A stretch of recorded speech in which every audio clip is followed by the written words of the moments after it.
Member for Bennelong. Thank you, Deputy Speaker. As we enter the 5th month of the Women, Life, Freedom protests in Iran event, more horrific accounts have emerged of the Islamic Revolutionary Guard Corps beating, torturing and assaulting men and women arrested for exercising their human right to protest. This is the 4th time I've brought this to the Parliament's attention and something I intend to continue to do, standing with the Iranian-Australian community in my electorate in Bennelong. More than 500 people have been killed by security forces since these protests began. 70 of them were children. 4 protesters have been executed, and at least 100 more face possible death sentences.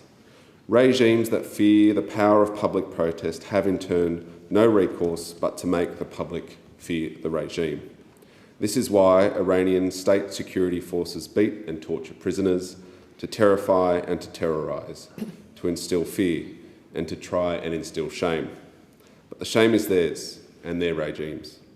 The IRGC is a malignant actor that has long threatened security internationally, in its near region and, of course, within Iran. Its actions are unconscionable. 2 weeks ago, our Foreign Minister, Senator Penny Wong, announced additional sanctions on Iranian individuals and entities for abhorrent abuse of human rights. These included Magnitsky-style sanctions, including on senior law enforcement, political and military figures, some within the IRGC.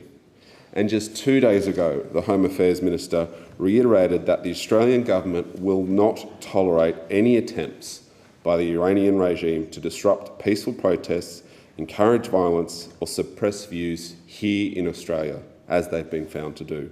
Nor will we tolerate hostile acts in the form of surveillance, harassment or intimidation against individuals or family members here in Australia.